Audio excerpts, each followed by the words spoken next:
All right, it's Thursday, July 9th, and I'm going to call this session of the Ridgefield City Council to order. Would you please rise and join me for the Pledge of Allegiance led by Councilor Lee Wells? I pledge allegiance to the flag of the United States of America and to the republic for which it stands, one nation, under God, indivisible, with liberty and justice for all. All right, thank you. All right, Miss Julie, would you please call the roll? Councilmember Davis. Present. Councilmember Favela. Here. Councilmember Wells. Here. Councilmember Burkle. Present. Councilmember Hamilton. Here. Mayor Pro Tem Chipman. Here. Mayor Cole. Here, thank you. Okay, Mr. Stewart, is there any late changes to the agenda? No late changes, Mayor. Okay, we're going to move on. We have a proclamation tonight to kick off ADA month. I'm going to read the proclamation, and we have our friends from Community Motion, Mr. Walt Gordon and Ms. Holly Hill are here to join us tonight. So we're going to read this, and we'll have you come up and receive it. We'll do a little photo op, and then we'll let you, well, actually, you're going to give a brief presentation after that. So you can say a few words, but you can save it for your presentation as well. So, but I'll read it. It says, whereas the Americans with Disabilities Act, signed into law on July 26, 1990 by President George Bush, establishes a clear and comprehensive mandate for the elimination of discrimination based on disability and guarantees equal access to public spaces, employment, government services, and transportation. And whereas the theme for the 36th anniversary, The World Works Better With Us, acknowledges that the ADA has expanded opportunities for people with disabilities by reducing barriers and changing perceptions and increasing full participation in community life. And whereas while there has been progress, the full promise of the ADA has not been reached. Equal access issues have been expanded from removing physical barriers to creating digital accessibility, website and mobile app usability, non-discriminatory use of AI-assisted hiring tools, remote work accommodation, and transportation challenges. And whereas Community Motion helps ensure that Ridgefield residents with disabilities have reliable transportation options that support healthy, independent living, CIM provides a shuttle service and personalized door-to-door services to help residents reach medical appointments, shopping centers, places of employment, and community events. And whereas founded in 1957, CIM services are made possible by dedicated staff, volunteer drivers, and community partners such as CTRAN, Washington State Department of Transportation, and Washington State Healthcare Authority. Now, therefore, I, Matt Cole, Mayor of the City of Ridgefield, Washington, do hereby proclaim the month of July 2026 as Americans with Disabilities Month, and I urge all residents to raise awareness about CIM, recognize that progress has been made in providing equal access, and commit to breaking down barriers that adults and children with disabilities face every day, dated this 9th day of July 2026. Thank you very much. Yeah, come on up.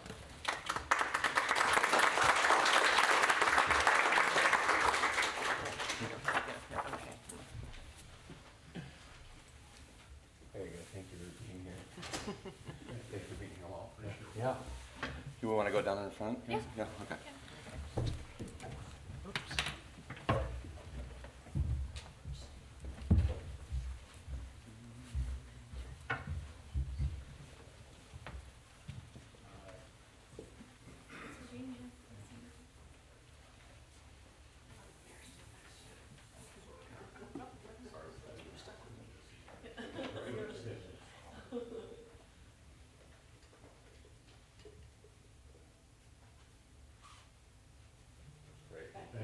Thank you again. Yeah, yeah.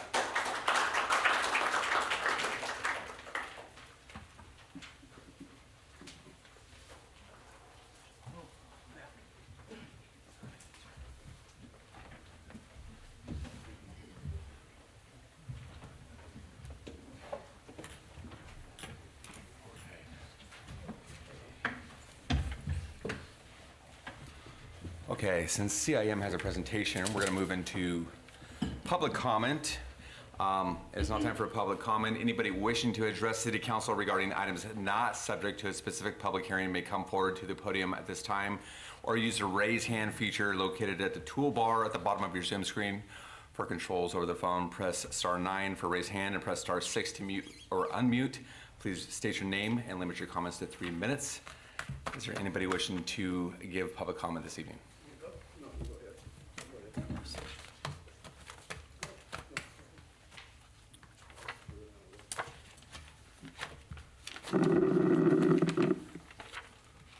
evening. My name is Mitch Paskin. I'm a resident of Ridgefield. Not for very long, though. I'm sort of kind of a carpetbagger. And I just wanted to make some comments, trying to get my notes up here, about fireworks allowed in the city. My neighbors, a couple of my neighbors decided to spend a large amount of money on fireworks. They blew them off in front of our house. So I do what I do in decision-making and did a bunch of pros and cons. So I came up with a con list of a lot of noise, scaring the animals. I don't know what the injury report, I hope nobody in the city of Ridgefield got hurt. But I did see a very heavy presence of police that night, which I'm sure that cost the city some overtime. And I'm sure the fire and some paramedics were available for that evening, which I'm sure cost the city a little bit of overtime. I didn't see any tents or anything selling fireworks in the city of Ridgefield. So I don't know that there was any tax revenue for all of this stuff. So to offset the cost to the city.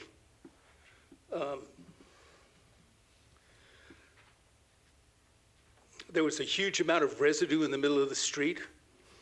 My neighbor told me that the city was going to come and clean it up. We live by a riparian area. I'm sure some of that stuff, I told those guys to go clean it up, and they did. But I don't know what happened in other areas. It ends up in riparian, then in the river. You know, fragile ecology. I don't think that's necessary. There's also refuge on our roof, in our yards. You know, you got to go up on the roof, sweep it all off. Disturbance to the neighbors, disturbance to the animals and the pets. My dogs do not do well with all the noise and the fireworks. I made a list of pros, and I couldn't come up with one pro. So it was heavily weighted to one side. I myself have never liked fireworks. Blowing something up. I'm a Vietnam era veteran. I don't need the noise. I don't need the violence. Okay, I'm sure people that do it enjoy it. I don't see any purpose in it myself. I heard that there was a very nice display that evening put on by the city. So I don't know how this works in this city. I've dealt with municipalities before. Hopefully. Yeah, your time is up, sir. Queensberry rules, 3-minute rounds. Yeah. I'm hoping that I can get some comments from the city and some staff on how this affects the revenue. And Yes, yeah. If you were to hang out and talk to staff or wait until after the meeting, we can get some information from you. But thank you. Yes. All right, hello. So I have a new topic for you guys tonight to piggyback after this nice gentleman. So I have a petition. My name is Shauna Fisher. I have a petition that I started the day after the 4th of July. It's called Make Ridgefield's 4th of July Celebration Safer and Ban Consumer Fireworks. So the issue is this petition asks the City Council to adopt an ordinance prohibiting the sale and use of consumer fireworks within the city limits while encouraging safer community-centered celebrations that bring people together. This is not about taking away the celebration. It's about creating celebrations that are safer, kinder, and more inclusive for everyone who calls Ridgefield home, including our pets and the wildlife that make this community so special.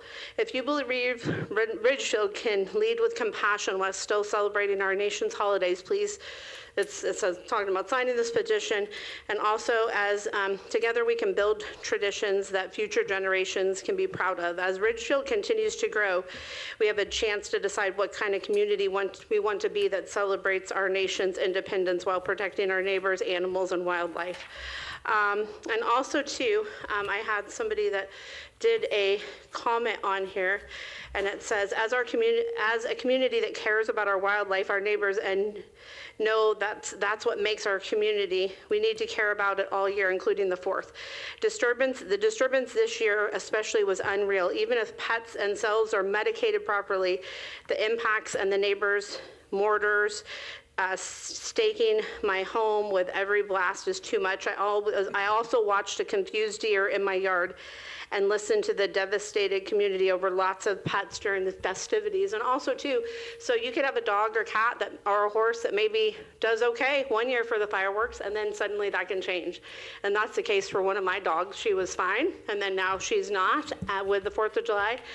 And you can medicate them, and maybe it doesn't work, right? And then there's also too, in the Ridgefield community page, there was somebody that part of their fence caught on fire because of debris, and then there was another house where an indisposed of fireworks, indisposed improperly, caused a little fire, and then there's the debris and all of that. And that's just not, I think there's other ways that we could maybe start a new tradition in the city of Ridgefield. And there is actually too, I think it'd be nice to not have any sale of fireworks, but there is also too low noise fireworks and silent fireworks as well, because it's just those mortars, it's like it went on for hours, and what's the reason and what's the logic behind that? That's what I don't understand. I think it's just people just wanting to be heard in a way that maybe other people don't want to hear. So that's what I wanted to share. So thank you.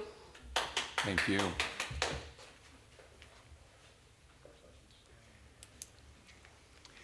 I agree. I would like it if there was no fireworks, that it's nothing, there's no connection with making a lot of noise and the beginning of the United States. So one suggestion, if we have to have fireworks, you start the fireworks after we're all awake. It would be good if you would stop the fireworks at 9 o'clock so we can go to sleep. On the 4th, I had to stay awake till midnight because of the huge amount of noise around our house. So the best thing would be to say no fireworks in Ridgefield, but that would be a minimal thing. Thank you.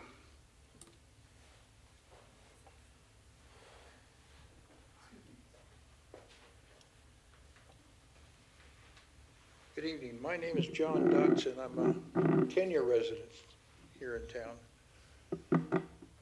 First year I was here, I loved the fireworks. Sorry, everybody. It was great.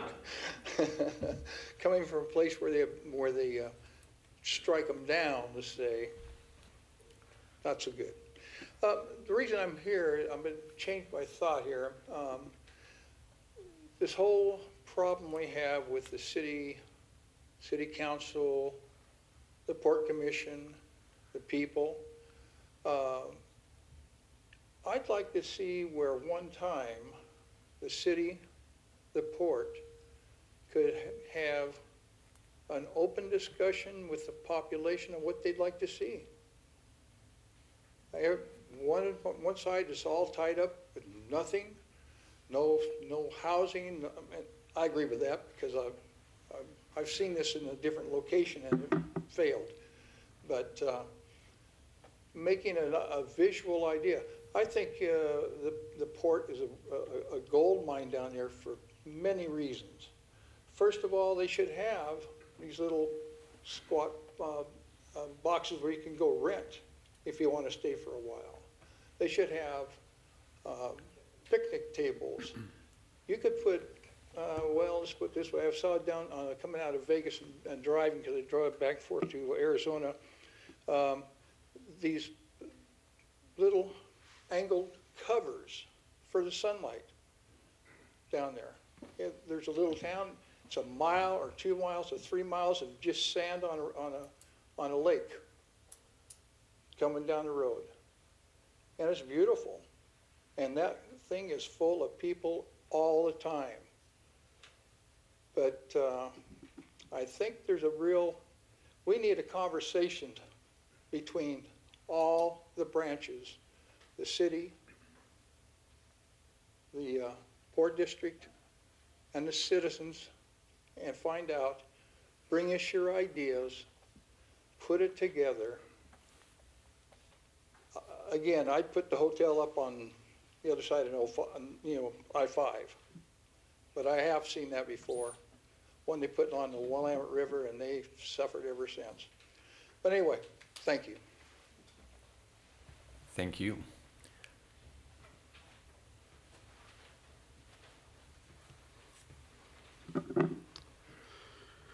Good evening, Mr. Mayor and members of council. Just a quick update on behalf of Chief Knorr for the 4th of July. There's always interest around that, around responses. So for the 4th of July, it was a little bit slower for us than typical as we had a little bit cooler climates and some rain recently before the 4th. This 4th, it actually happened to where we had exactly double the number of calls we have on an average day throughout the year. Typically, it's a little bit higher than that. So on an average day, we'll run 16 responses. We had exactly 32 on the 24 hours around the 4th of July, and an additional uptick usually on the 3rd and the 5th as well. With that, we had, of the 32, we had 15 fires. Usually about 10% of our response volume is fires. So we were close to about 50% on fire response volume, which is pretty typical for the 4th of July for us. With that, 5 of those were structure fires. We had one of those that you've probably heard about that was of consequence here in Ridgefield. The others are reported as structure fires, and oftentimes it's vegetation, shrubbery, fences, or things immediately threatening structures, or small fires on structures that can be extinguished from the exterior. The fire that you probably heard about on the 3rd, we were fortunate we had a quick response. So the way we staff on the 4th of July is it's a blackout day for vacation days, so no firefighters can take vacation on the 4th of July, and then we upstaff in addition to that. So that allows us to have full crews plus 2 additional crews out there. So we had the fire on a 3rd that was a little bit of a complicated response because it was determined to be, it was fireworks in the area of a trash can next to a home, but it was between 2 homes. So on arrival, our crews found 2 houses on fire at the same time, which complicates our response, as you can imagine, because you kind of have to double what you have to address there. And shortly after our response there, we had a second structure fire toned out in Ridgefield. That was a fence threatening a structure. That complicates response a little bit because we have the first 6 or so units tied up to the first response. We're already assuming that we might need additional units because it's 2 houses and not 1. And then the additional structure fire response complicates that a little bit further.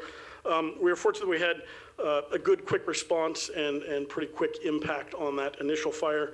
And our incident commander was able to divert a resource and address the fence fire before it spread to the house that was attached to that fence. So that's just kind of a quick summary of where we're at, and certainly happy to follow up, or if you have any other questions, we can do that or follow up with additional details in a report. So that's what I have, unless you have any questions. Thank you, Chief. We appreciate the update. Great, thank you.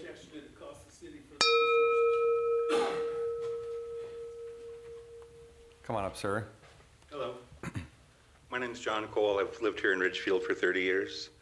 I appreciate the opportunity to speak. So along with the robust conversation that's been going on about the port, part of what is going to happen to Pioneer Street has been a side conversation. And a lot of us are wondering, I mean, there are times where we're already basically in a gridlock situation, and the solutions I've heard to try to solve the traffic, there was rumors range from eliminating street parking on Pioneer, widening the street, making sidewalks more narrow, and possibly increasing the street to 4 lanes. I did look for some information about this on the public records portal, but I couldn't find anything. I think the citizens of Ridgefield, especially us townies, deserve to be kept informed about these plans. We know the city owns the properties on the south side of Pioneer at Hillhurst, and that a roundabout will be coming there, but please don't make us guess until a plan's announced. So I look forward to the city communicating to this as soon as possible. Thanks for your time. Thank you.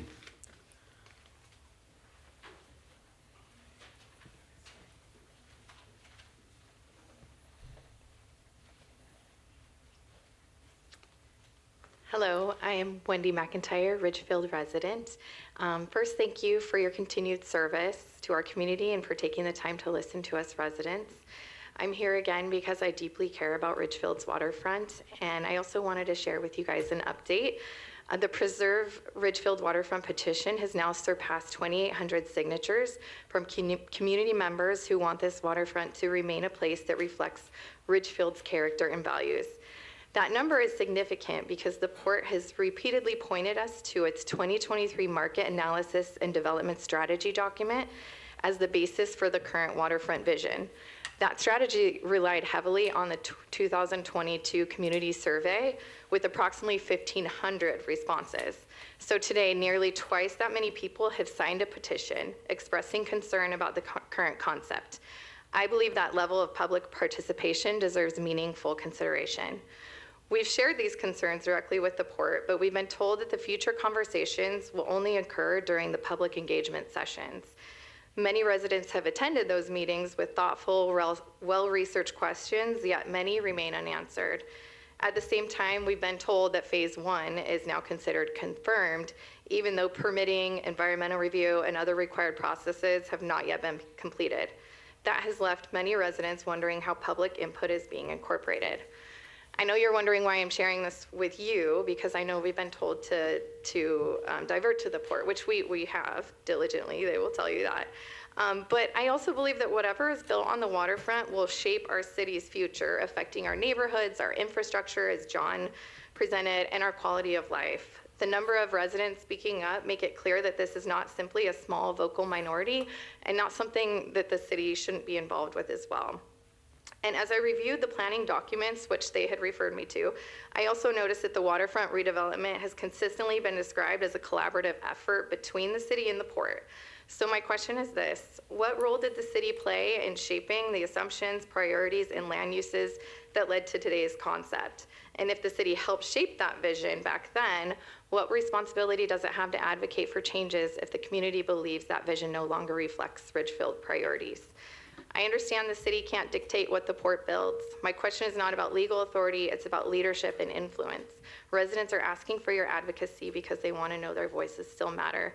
And I feel like there's a way, again, like one of the gentlemen suggested earlier, where we can all come together and have open conversation about this. Thank you for your time. Thank you, Ms. McIntyre. Ms. Knight, good to see you. Good to see you all. My name is Robin Knight. I also was going to give you an update, which Wendy covered, about the 2,800 signatures on Preserve Ridgefield Waterfront petition. Our Facebook group has now over 630 members and growing, and a separate informal poll on the Ridgefield Washington Facebook page last week received over 575 votes.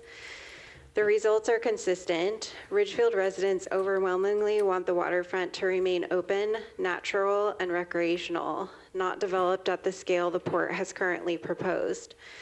This isn't a small vocal minority. It's a broad, sustained, and significant expression of community interest.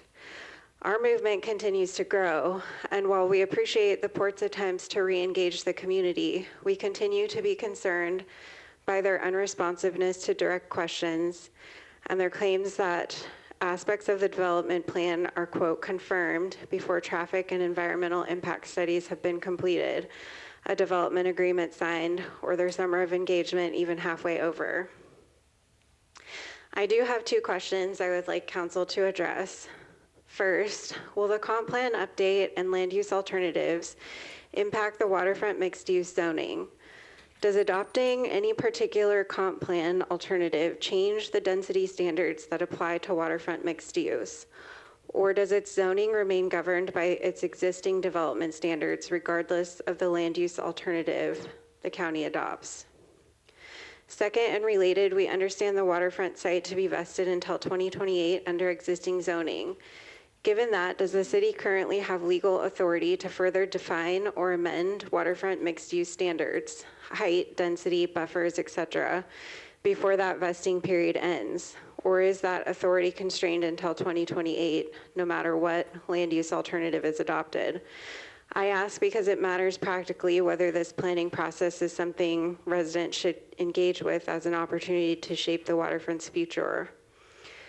I also ask these questions because our community has and continues to show up with thousands of signatures, hundreds of poll votes, public comments, and a consistent presence at port and other public meetings. And we just want to know where our energy is actually going to make a difference. If the answer is that the waterfront mixed-use density investing are locked in, regardless of the comp plan update, we just want to know that so we can direct our advocacy where it counts. If there's any authority the city has to further define zoning before 2028, we want to be part of that conversation now, not after decisions are already made. Thank you for your time, and I look forward to your response. Thank you. Is there anybody else in the room wishing to give public comment this evening?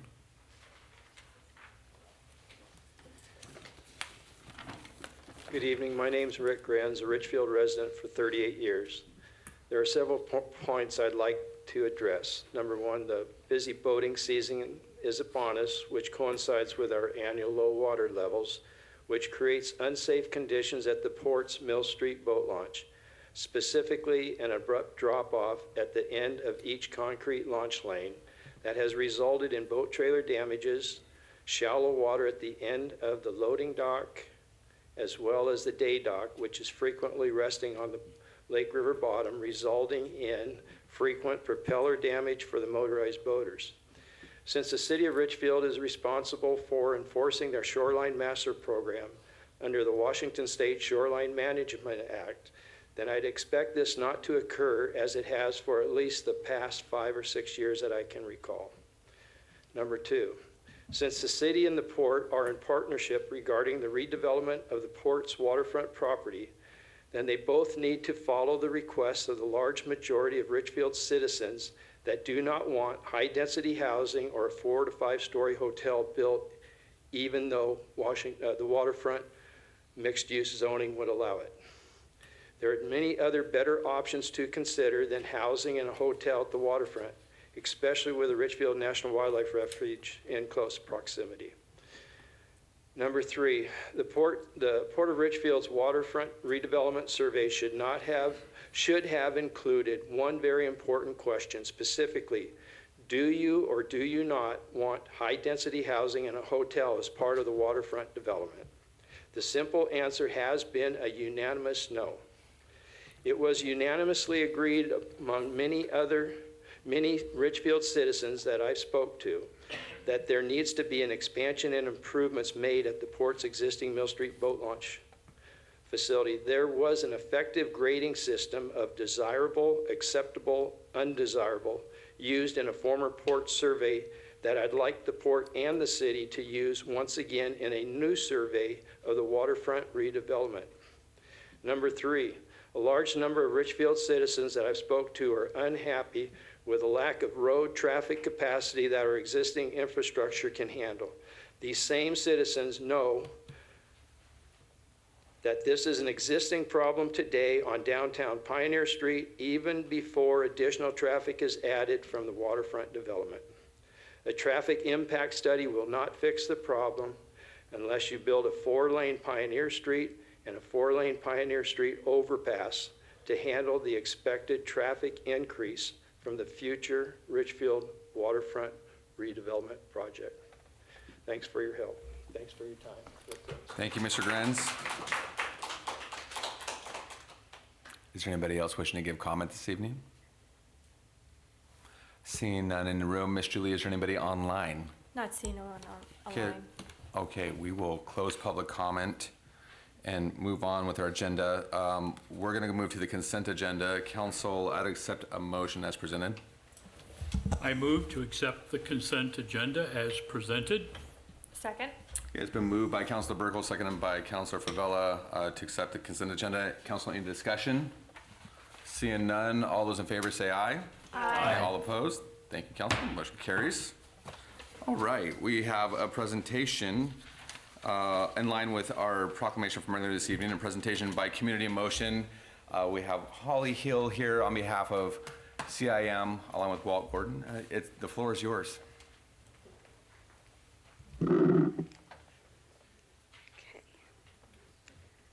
Before I start my presentation, I had a few words to say. So good evening, Mayor, council members, and community members. My name is Holly Hill, and I am honored to be here as a member of the Board of Directors for Community in Motion to accept this proclamation recognizing ADA Accessible Transportation Month.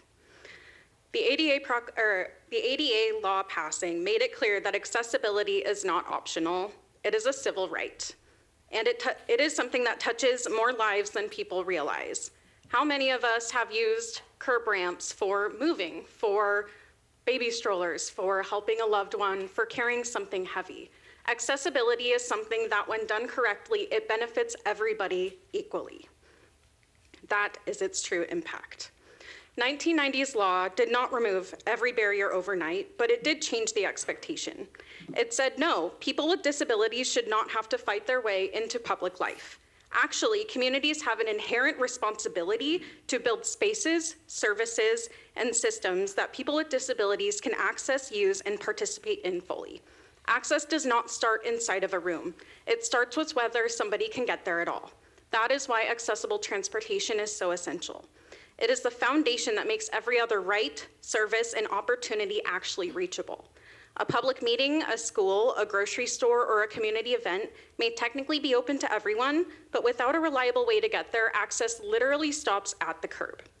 That is something I understand not only as a board member, but as a daughter. My dad is one of my favorite people on this earth. He is incredibly smart, funny, stubborn, and one of the strongest people I know. He is also annoyingly one of the best looking people in every room and will never ever let you forget it. And at first glance, you would never know that my dad is disabled. You might notice his incredible head of hair or that he looks a little bit like that one guy from Chips. All of that is true. And he has also lived longer with a disability than without. When he was 17 years old, his life changed in an instant. He was the victim of a sudden act of violence and consequently suffered a traumatic brain injury. He spent what should have been his senior year of high school relearning how to walk, talk, and exist again in this world. He was a kid when he was forced to relearn how to move through this world. Then he entered adulthood in a world that was not yet legally required to make room for him. My dad is now 62, and he has recovered incredibly. He still lives with lasting effects, of course, including mild aphasia, which is partial speech loss, mild memory loss, vision, hearing, and partial paralysis on his right side, and seizures. Some of those disabilities are visible, many are not. To me, he has always just been my dad.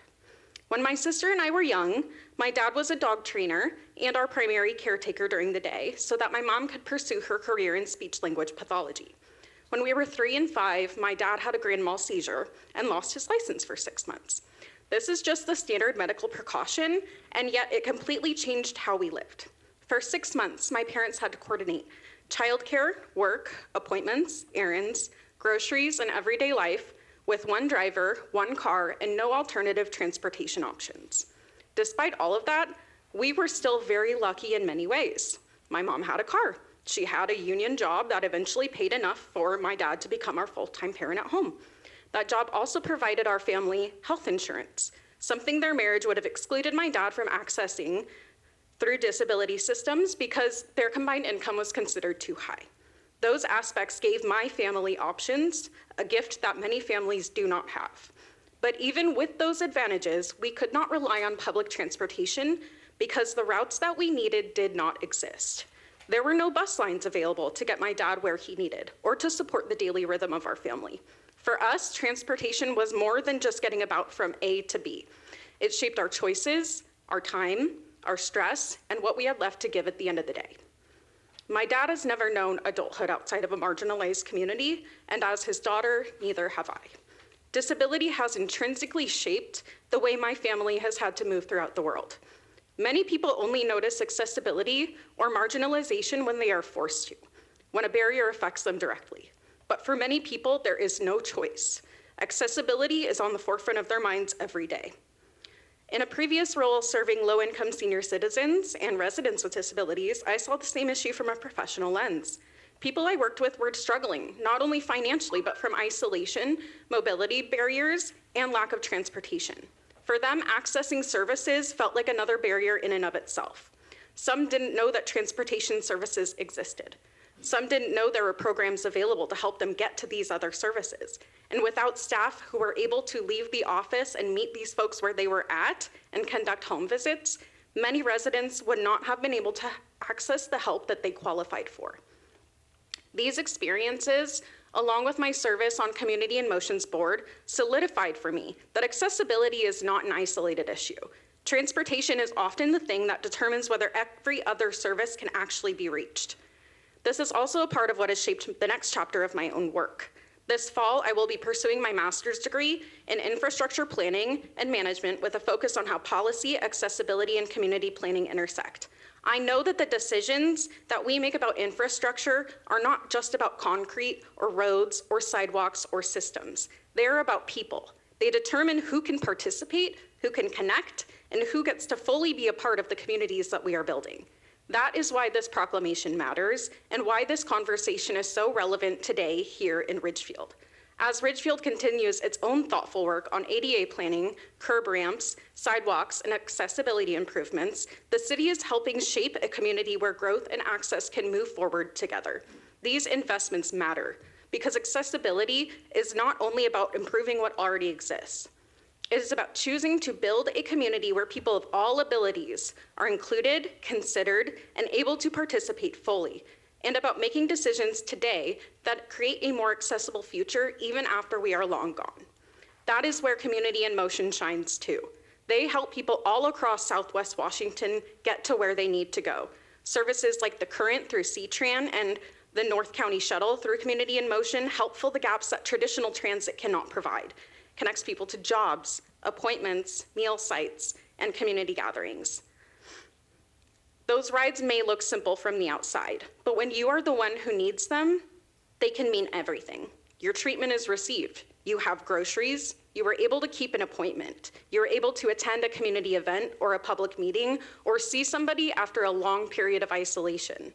That is the heart of accessible transportation. It is not just about movement. It is about dignity, connection, love, warmth, independence, and health. It is the difference between being told a service exists and thinking, great, how the heck do I access that? The fight for accessibility did not begin and end in 1990. That work continues today, including in communities developing and updating their ADA plans like here and now in Ridgefield. The ADA helped establish that accessibility is not something that communities should address only after somebody struggles. It is something we have to build into our planning from the beginning. A world built accessible is a world that works for everyone. There are decades of progress to come, but every curb ramp, every accessible route, every shuttle, every ride, every donation, and every decision made with accessibility in mind moves us closer to the kind of community people deserve. I am very proud to stand with a city like Ridgefield, committed to recognizing that progress, and also to stand with an organization like Community in Motion, dedicated to serving that mission. So on behalf of Community in Motion, thank you, Council, for recognizing ADA Accessible Transportation Month and giving us the opportunity to share more about our services and acknowledging the importance of mobility, independence, and inclusion in our community.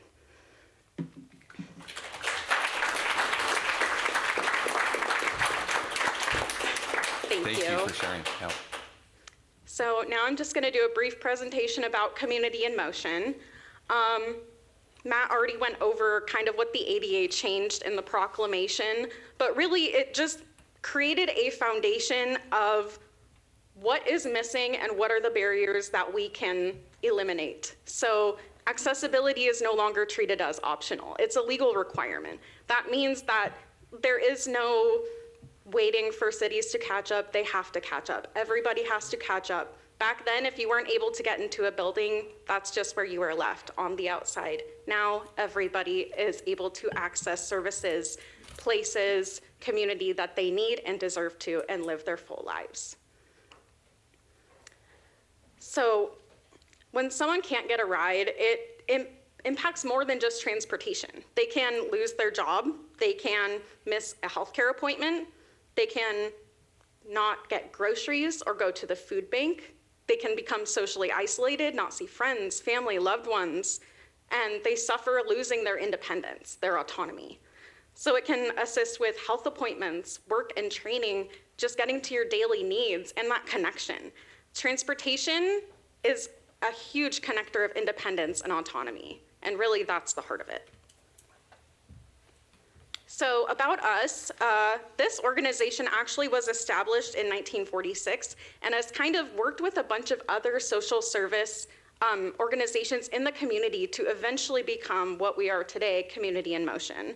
So we became Community in Motion officially in 2021, just to reflect our official role and our commitment to providing community transportation services.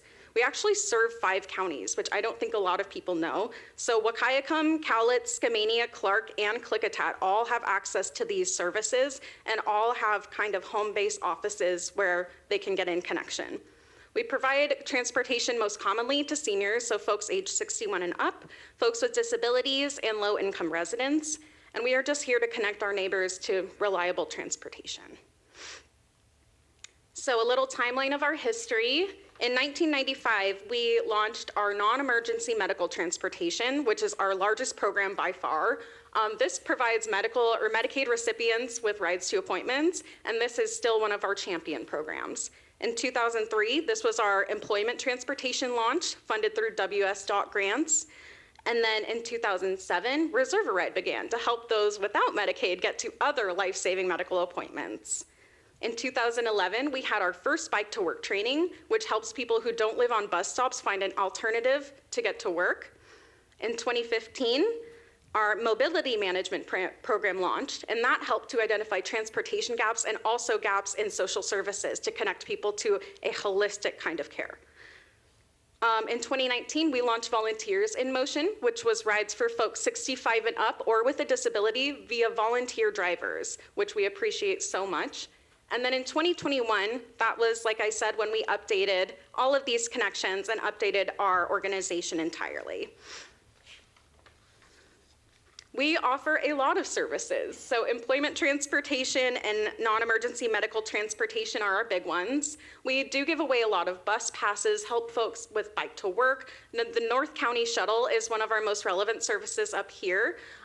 That is one that connects people from all over North County and takes them to go groceries, social services, any kind of appointments they need. That's huge. Another one that I'm a huge fan of is Volunteers in Motion. Our volunteer drivers really, really help our hired drivers and take some of that, that extra, ride load off of them and help shoulder that burden. There are always more rides that can be given, and these volunteers really, really are a huge part of our success. So we have a lot of programs, and clearly I'm a yapper, but I would love everybody to get online and please research one of these, because if not relevant to you, then absolutely to somebody you know. And so here's how you can help. Keep your neighbors moving. A ride can mean treatment, groceries, connection, and independence. So if you scan that, you can see how to get involved. If you would like to donate or sponsor a ride, that's a huge thing. Volunteer as a driver. I would encourage all of you to do that, or tell somebody else to do it. If you know someone who's retired and looking for something fun to do, that would be fantastic. If you know anybody who has spare time on their hands, that would be fantastic. We need people, and we would love to connect. Refer a partner. When I worked at a previous jobs, that's how I got connected with Community in Motion, is because I saw that transportation was a huge barrier to accessing actual county services. So connect people where you can. Lead, stay connected, connect with me, Walt, Jeannie, and anybody from our staff, from our board of directors. All of us are super friendly, and not all of them will talk as much as I do. And just follow our social media, check out our website, and please, please stay connected. The work we do is really, really important, and thank you so much for allowing us to be here today.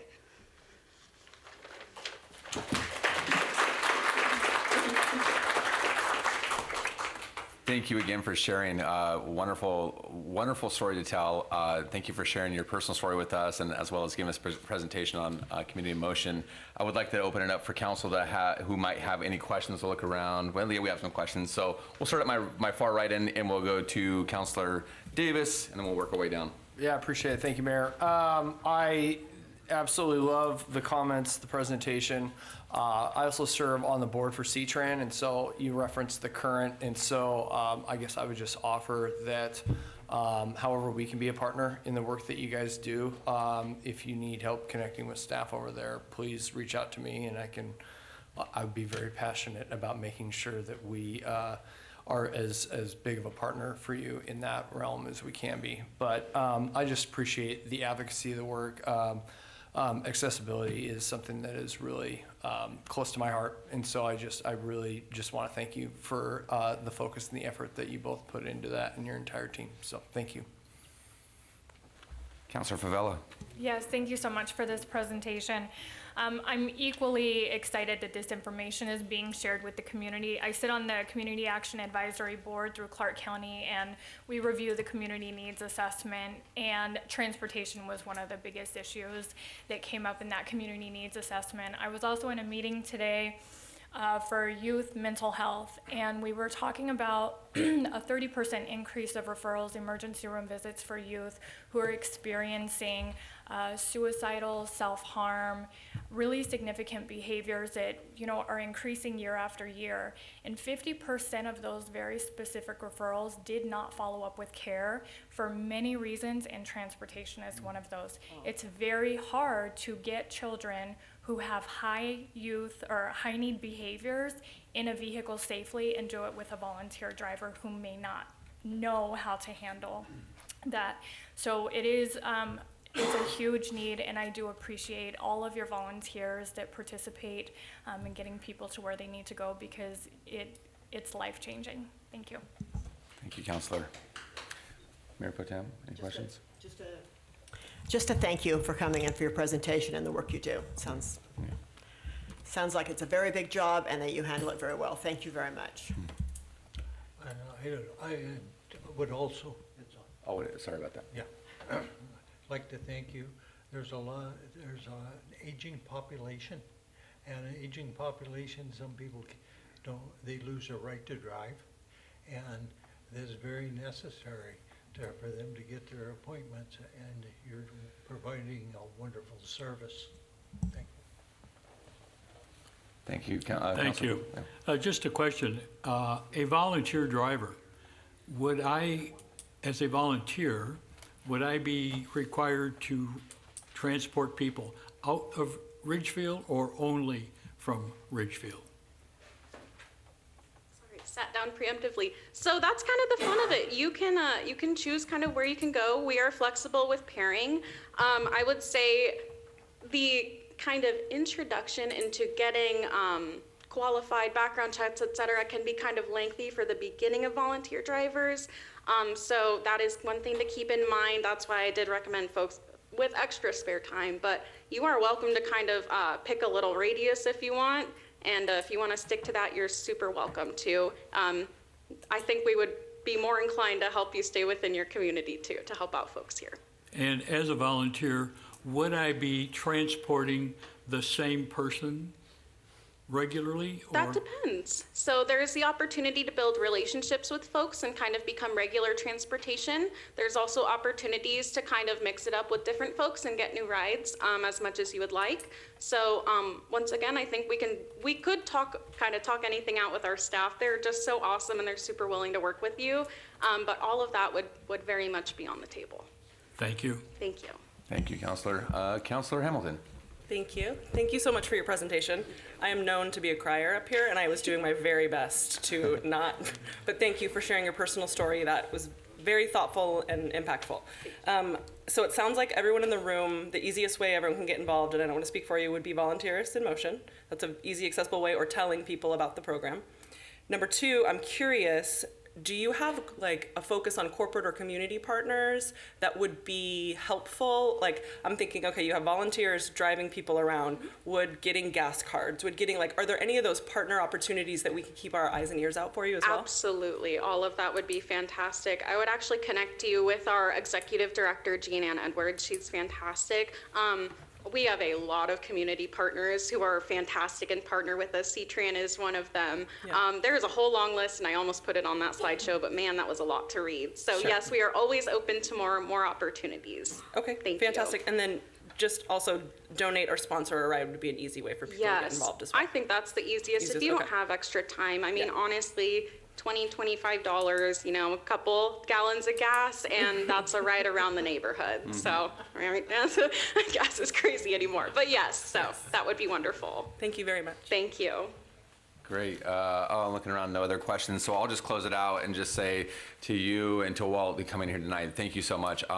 You know, we've been looking at our downtown area and our parking and the traffic flow, and you know that some ADA plans for that as well. And so I think that it's really important to kind of have that perspective and knowing that you guys are around and having you available to provide input on that. And I think I may reach out to you on that as well and maybe even volunteer, but what you're doing is very important work, sometimes understated work throughout the community. It's good to see that you guys have been around and so active in our community for so long. It's a long time. I didn't know that you've been around that long, but I do want to thank you. And Holly, thank you again for sharing your story. That was really touching and very powerful to hear. It's always good to have a personal connection to that. I come from a family, my parents did foster care growing up, and I have brothers and sisters who have disabilities, and some of them are not able to get around either. And so I'm taking notes here and looking at, I scanned the QR code while we did this really quick, but just to see that, to make sure that we have resources for everybody and make sure that we're all doing our part. So thank you again for being here. Yeah. Okay. Great. Thank you again. We are ready to move on with our business items of the evening. We're going to start with the second reading of ordinance number 1483. This is our stormwater management code update. And for that, we'll welcome Mr. Thamer to the desk.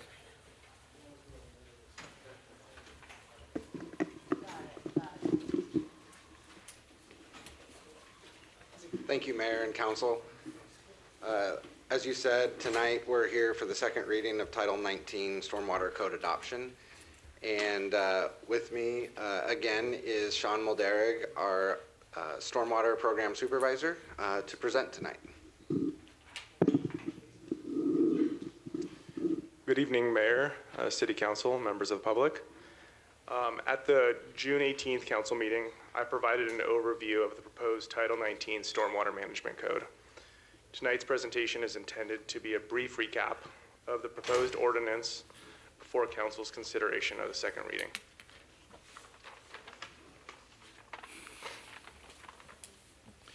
So the primary purpose of this ordinance is to establish Title 19 within the Ridgefield Municipal Code, which would consolidate stormwater management regulations into its own standalone title.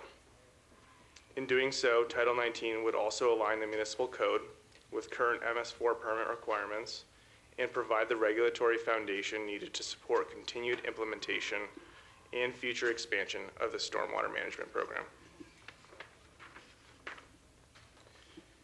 Now to briefly review the new chapters proposed for adoption.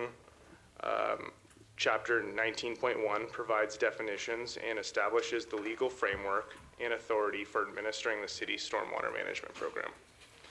Chapter 19.4 establishes requirements to prevent pollutants generated by commercial and industrial businesses and other regulated properties from entering the city's stormwater system in the first place. Chapter 19.5 prohibits unauthorized discharges to the city's stormwater system and establishes investigation and response procedures that are specifically required in the permit. And Chapter 19.7 establishes erosion and sediment control requirements to reduce erosion and prevent sediment from entering the city's stormwater system and local waterways during construction activities.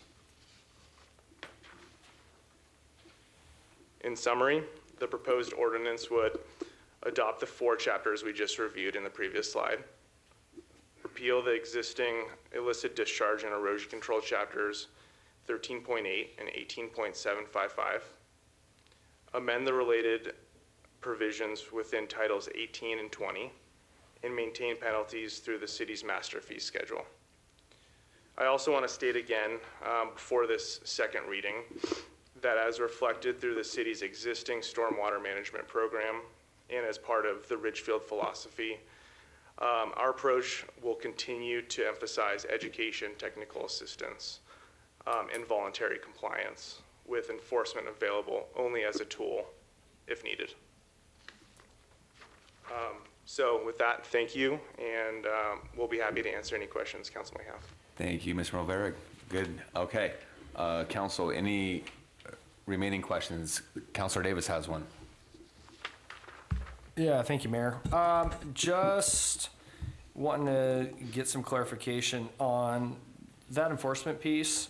So what staff training is going to be involved for them to be able to go and actually know what they're looking at to be able to get is there a specific certification they're going to need through, I assume, ecology to be able to recognize that and understand what mitigation might be required? What does that look like? Yeah, so staff training is actually part of the municipal permit. It's something that we have to document every single year and submit actually as part of our annual report. And yeah, there is sponsored ecology training on that, as well as we have support from our code enforcement officer, Tammy, who is well versed in enforcement if needed. Okay, and it doesn't sound like this is going to be something that we're going to need to bring on a growth position. We're going to be able to absorb that into the current staff, right? Correct. Yeah, I've been involved in multiple enforcement related issues in my past positions. Yeah. Okay. As well as this one. All right. Thank you for clarifying. Other questions, Council? Councilor Hamilton. Thank you. I don't have a question. I just wanted to say that I appreciate us doing what we can to keep things in-house and to provide a high level of service and standard, and the education and voluntary compliance piece, I think, is something that sets us apart, and I just wanted to commend you guys for coming up with that and putting that into practice. Thank you.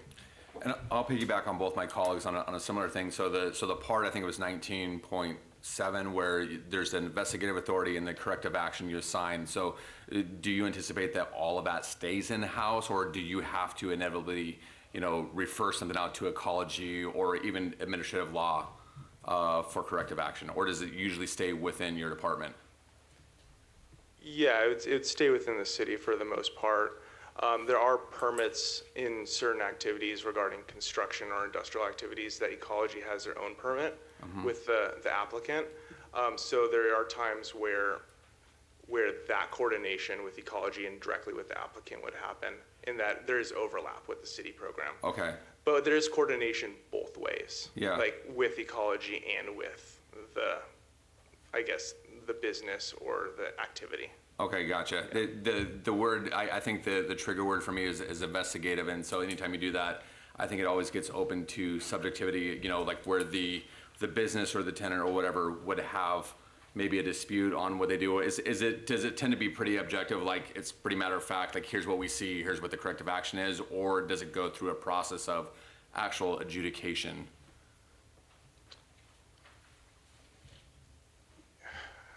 Do you want to touch on that, Ryan? For the most part, it tends to be very straightforward. Okay. A violation is a violation.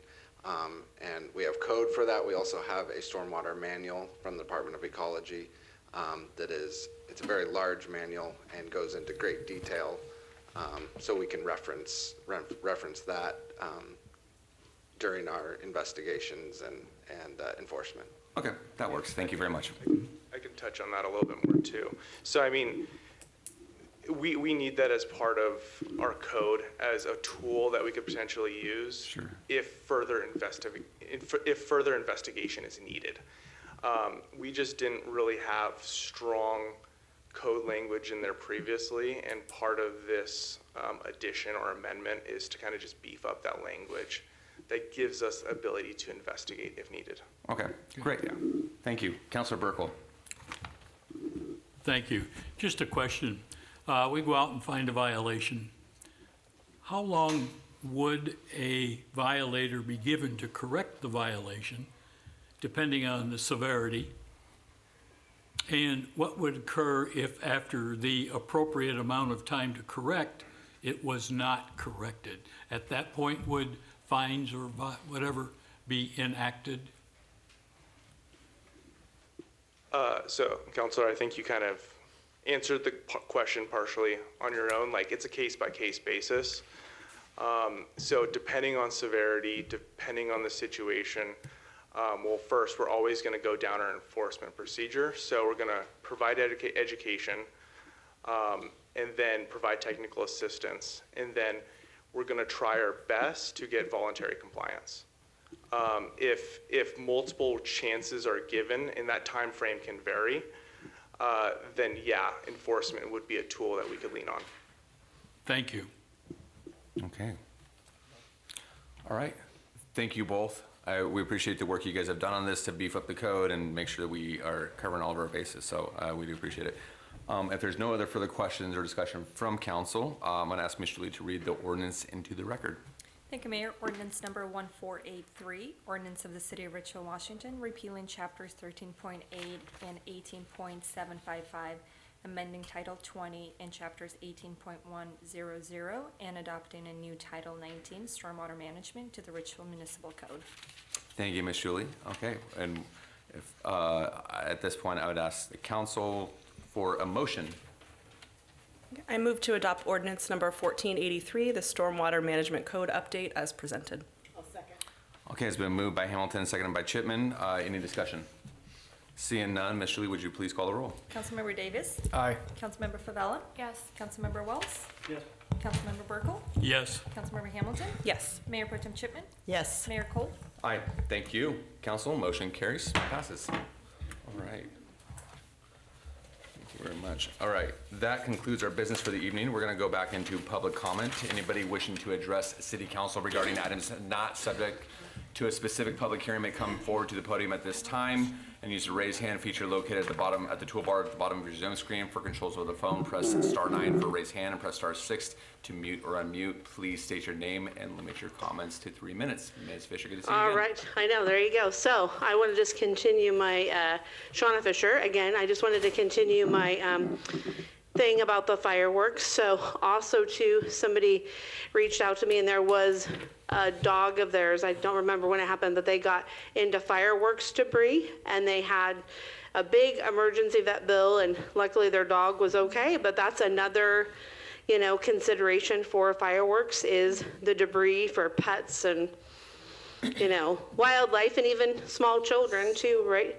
And then the smoke and all the stuff. And then also too, on the 4th of July, I've worked at a couple of different humane societies in my life, and on the 4th of July, that is the day that most pets go missing, is on the 4th of July. Dogs, cats, you know, freak out in a panic, horses, and even if somebody maybe has their dog on a leash, they still might, you know, break free. And I can tell you with my 2 40-pound dogs walking them, if there's a firework, it's like, oh boy, okay, like, you know, so there's that. And then also too, another concern I wanted to mention, and I'm glad that the chief is here, for the city of Ridgefield. I mean, it's a great community when a pet does go missing, you know, they usually get reunited fairly quickly. But as the community grows, I feel like there should be something to address, like a proper place to house a dog or a cat if they go missing, because right now, if an officer catches a dog, then they scan it for a chip, and if they can't get a hold of their person, then they have to take their resources and take their time and drive all the way out to Camas to drop off the said dog. I mean, we do have microchip scanners here, which is great.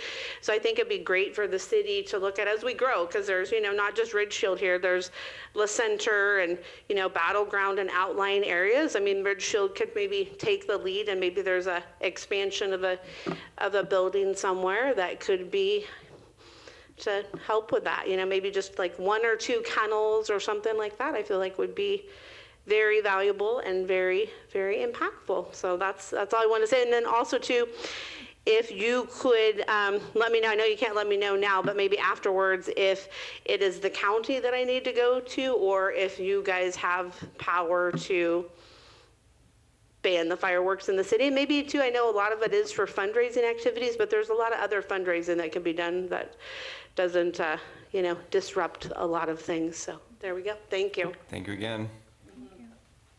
Is there anybody else wishing to give public comment in the room? Ms. Julie, anybody online? We do have one online, Mayor. Okay.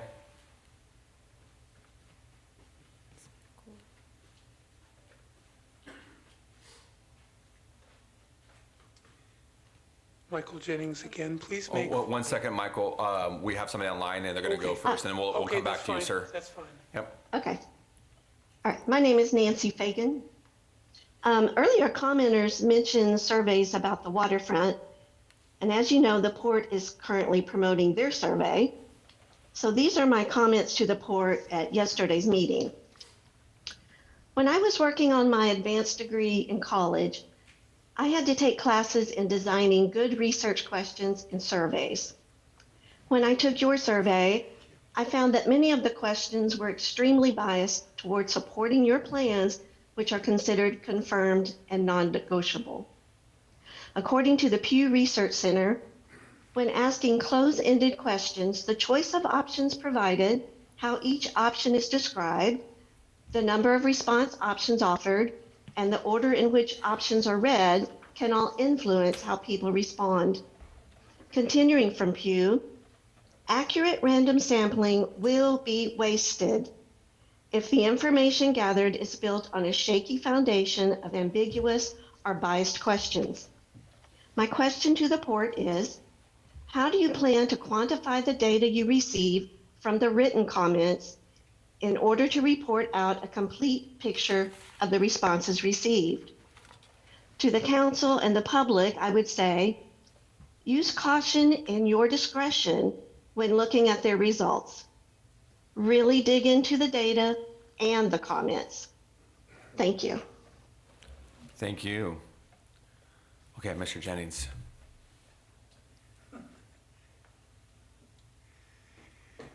My name is Michael Jennings. One suggestion, please make fireworks illegal in Ridgefield. Thank you. Thank you.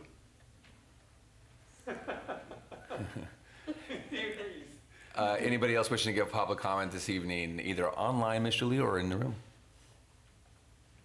Not seeing anyone online, Mayor. Okay, we were going to close public comment for the evening, and we were going to move on to council and staff reports. I'm going to look to my colleagues. Anybody itching to go first? We'll go to Ms. Chipman first, yeah.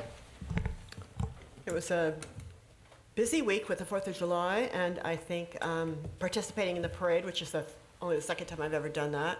What a fun event. I mean, I did a little running to catch up because I was handing out candy and I kept, stalling. But anyway, I made it. And no, it was great to see the crowds and everybody enjoying the city. It's just a great day to be in Ridgefield. So that is the extent of my report. Okay, great. All right, Councilor Favela, want to go next? Sure. Thank you, Mayor.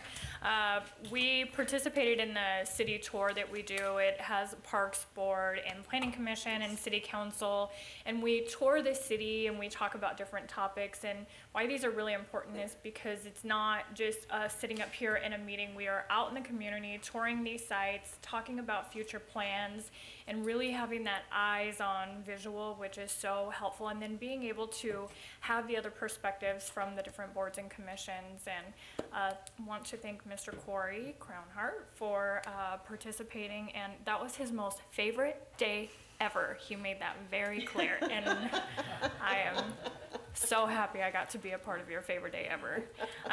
4th of July parade was incredible. I really appreciated sitting outside for 6 hours in a chair on a sidewalk, just like everyone else. It was a great time.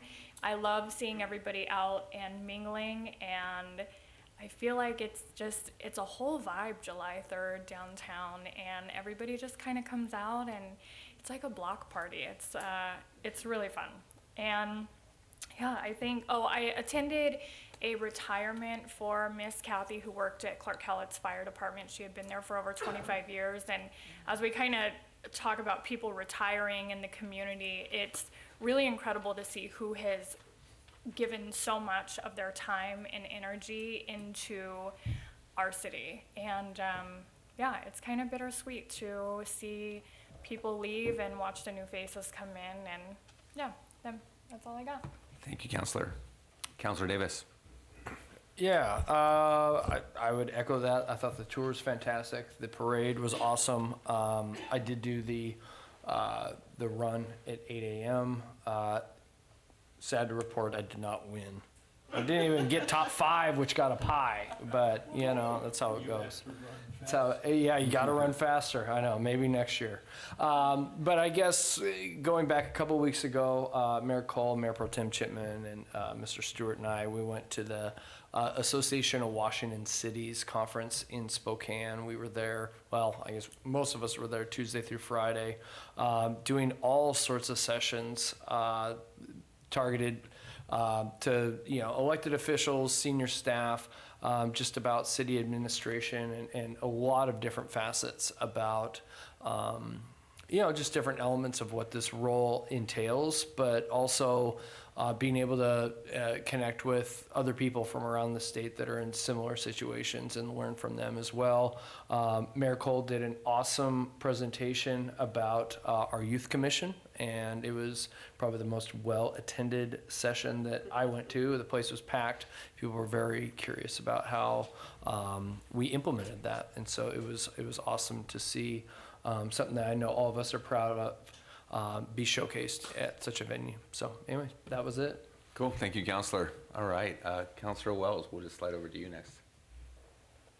Oh, Put you on the spot, sir. No. Yeah. The reason I got my glasses on is, whoops. Oh, I got you. Yep. I had cataract surgery. But so during the council meeting, I was able to close my eyes and take a nap, and nobody could tell. No, I'm just kidding. I got a couple of comments. I did miss my briefing yesterday, so I didn't get to put my input in then, so I'll put it in now, and it's on the 4th of July parade. It was tremendous. All the cones and the caution tape worked pretty much well. I did receive some comments from up by the school that the caution tape there, all the kids were out stretching on the tape to turn around to see whether they were going to get any candy or not, or what was coming, and the tape slipped down the cones. And so the tape wasn't up. So that's one comment that I wanted to share there. As far as the fireworks, I was opposite of the other individual. I was impressed that it shut off at midnight. I have a question for the chief, which she can answer.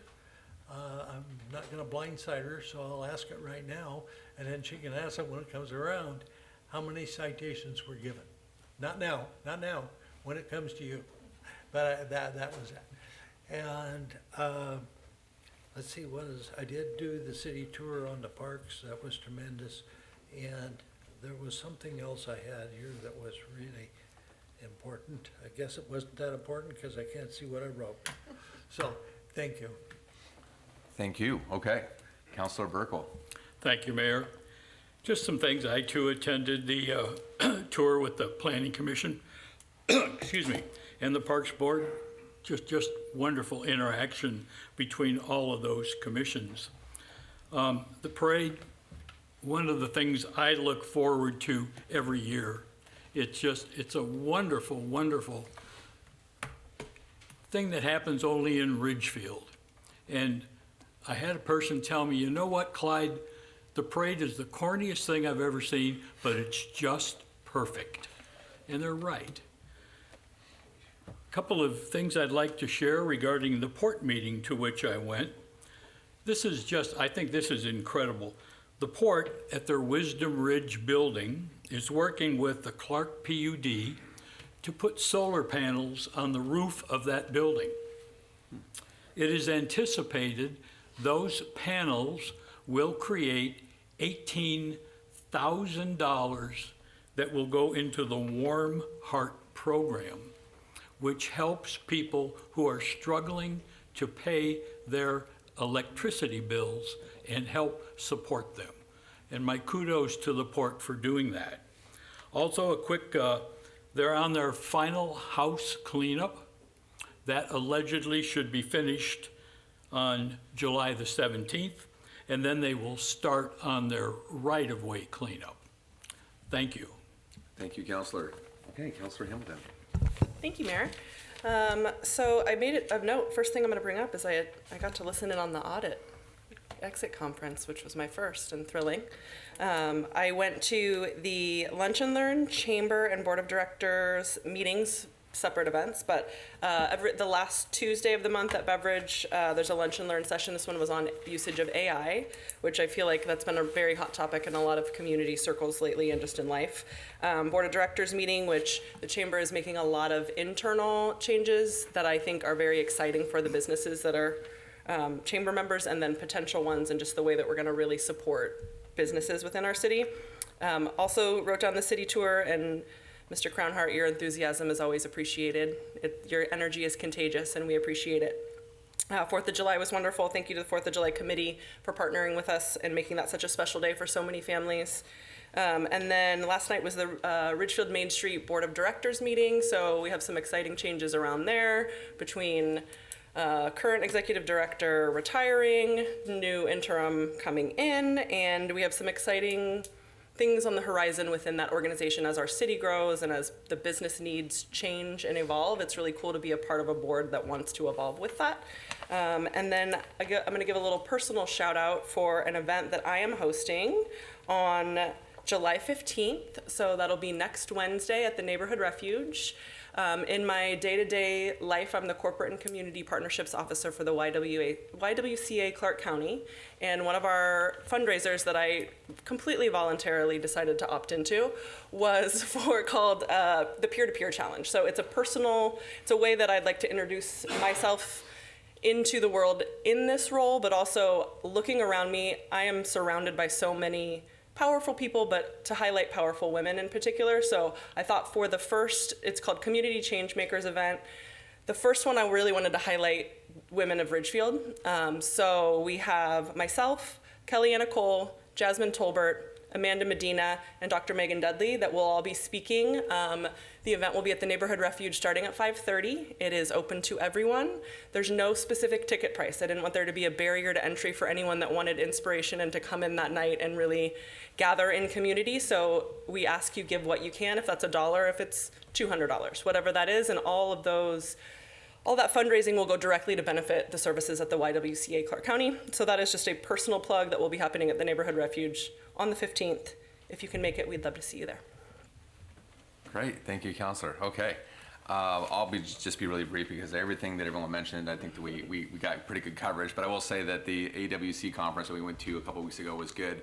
It's always a good opportunity to meet other people from other cities. There's 281 cities in Washington State. There's representation from all 281 cities, and every time I go to one of those, we do these breakout sessions. Sometimes I'll do it with other mayors, or you do it with other council members, and you have these networking times and stuff like that. And I always leave being grateful for my fellow council that I sit on and for our staff, because a lot of times it's other council members and mayors complaining about their staff or their council or whatever, and I don't ever have any of those complaints, and so it's always good. It's makes you feel good. And then of course 4th of July was great.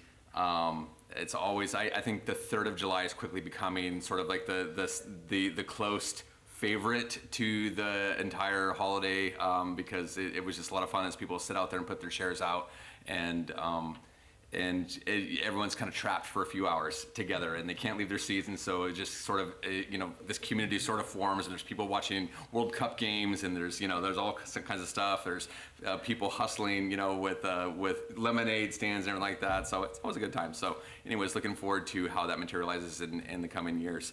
And speaking of, I did do the presentation on the youth commissions. I have fielded a couple of responses from other cities reaching out. Aberdeen reached out to me today and said, hey, we're interested in this, can you share what you have? And so that's kind of exciting to see that we have a good thing going and other cities want to adopt what we have too. And on that note, we'll be starting to recruit here very soon over the coming weeks as we get into the end of summer and into the school year for our next youth commission, and I'm looking forward to that next class coming in. So with that, we'll close out. We'll go to city manager. Thank you, Mayor, members of the council and the community. Just a couple of things to add. So first of all, lots of kudos have already been given for the bus tour on the 2nd, and certainly Mr. Crownhart's work on that on the 3rd and 4th. Lots of work went into that. Certainly the 4th of July committee, our public works crews were working tirelessly on that. The barricades, the security measures to actually enhance security for kids on the parade route, those were things that were put in starting at about 2:30 in the morning on the 4th by our public works crew. So kudos to them, just great work on that on the 4th as well as on the 3rd. And also on the 3rd, there was a lot of community-oriented policing going on. Officer Molinax, Officer Welty, Lieutenant Marvitz, Chief, we're all out there just talking with the public, helping them understand, just interacting, having conversations, which were really positive. And so I really appreciate all the work that they did that was above and beyond. And if you saw Officer Molinax after that day, you know exactly how long he spent, because he was beet red, because he got some serious sunburn coming out of that. So just a lot of kudos to go around on that. Finally, we have 2 ribbon cuttings come up, a couple of new businesses that are opening up in our community.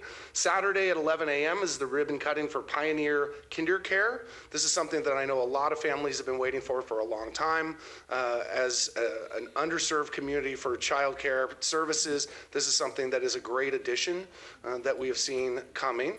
Secondly, on Sunday at 10:15 a.m., the Blanc Nail Boutique will be opening out at Union Ridge Town Center. So another service amenity that will be offered for our community there. And then there is a ribbon cutting / groundbreaking at Royal Ridge on the northeast corner of Royal and Pioneer that will be occurring on Monday, and we're finalizing details on that for you. I'm happy to answer any questions you might have. Council, any questions for the city manager? From Councilor Burkle. Has the ribbon cutting for Kinder Care been canceled? No, it's Saturday. It's this Saturday? It is Saturday. Okay, Yeah. thank you. Yeah. Any other questions for the city manager? Okay. Thank you. Okay, great. We'll go to Public Works and Mr. Thamer. Thank you. I also wanted to recognize our streets and parks crews, not just for their work on the 4th of July, but also for the 4 to 6 weeks leading up to the 4th of July, where they worked very hard to make sure the parks downtown were cleaned up, the streets were cleaned up. I think we took the street sweeper through downtown about 3 or 4 times the week of the 4th, just to make sure everything was really clean. And also, they didn't just focus on downtown, they also did the entire Pioneer Corridor, starting at the junction all the way downtown, making sure that all the people coming into town, maybe for the first time, were greeted by clean streets and good-looking vegetation. So that's all I have for tonight. I was gonna say, the city looked great. I mean, all the streets, everything like that. It was, I love the night before when after 6 p.m. when all the people clear out and stuff like that, and it just looked really good. So please pass along our thanks to your team for doing such a bang-up job on that. So, okay, anybody else with Public Works? Councilor Burkle. Quick question. When are we considering implementing one-way north on 4th? Do we have a date yet?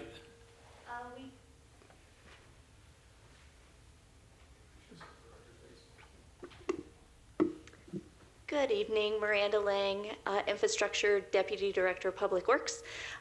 So tonight you actually just approved on the consent agenda their award of their contract. So that will allow us to go ahead and schedule our pre-construction conference with them. At that point, we will get their schedule, and then I'll be able to tell you exactly when we plan on doing that work. Thank you. Any other questions? Okay, great. Thank you again. Mr. Johnson.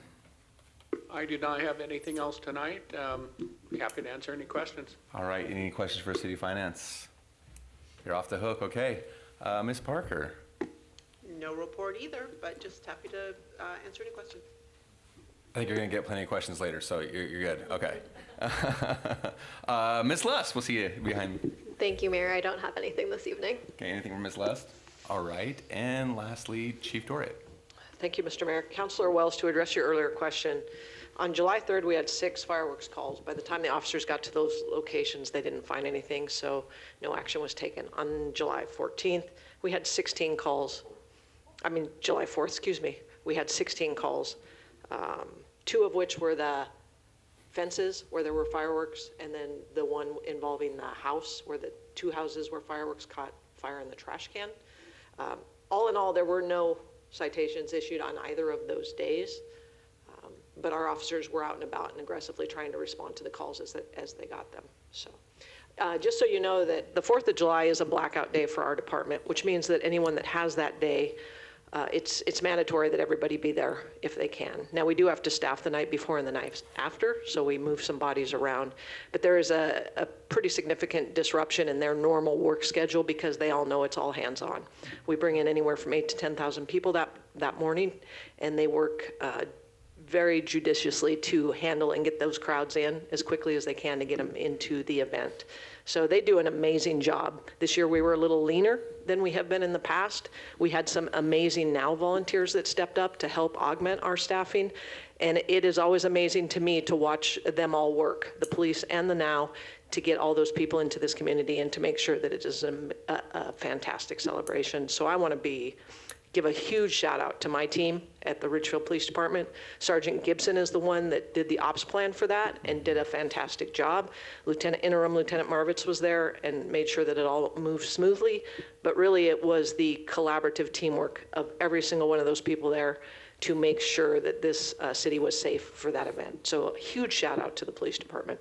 Awesome. Yeah, please, we echo that. They did an incredible job. So, Councilor Favela. Yes, thank you, Chief. I also wanted to thank you. On July 3rd, you and I responded to a medical emergency on the sidewalk, which Clark Cowlitz Fire Department responded to right away. We do have a broken tibia, I believe it is. Yeah, and I hope she is recovering well, but I wanted to thank you for staying so calm, but also telling me to get the hell out of the car immediately to go help her, and for the fire department for responding and taking over. It was great, and I appreciate you. Thank you. And she is doing good. My wife is bringing her cookies and crutches tonight, so yeah, so she's gonna be in good shape. So, okay, any other questions? Oh, I got one other comment. We really got to give kudos to C-Tran for all of the residents that didn't have to walk miles to get into town and back. That is so tremendous with them picking them up at Costco. Great. That's it. Okay. Thank you. Thank you, staff. Thank you, council. We do have an executive session tonight. Our executive session will be pursuant to RCW 42.30.110, 1B, C, and D. This is consideration of real property acquisition, the minimum price for the sale or lease of the property, and review of negotiations on the performance of publicly bid contracts. This is just to review those things. There will be no action taken this evening. We do, however, need to use this entire room for the evening. So if you came here tonight, thank you for being here. It is an executive session, so it will be a closed meeting. So we're going to ask to excuse you to either to the foyer at the front of the rack or the courtyard.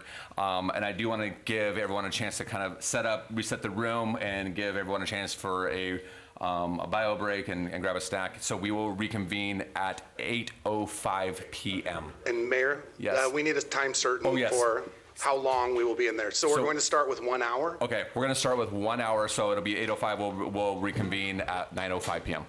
Okay, great, thank you. Okay, the time is 10:20. Council is returning from executive session and no action will be taken, so this meeting is hereby adjourned.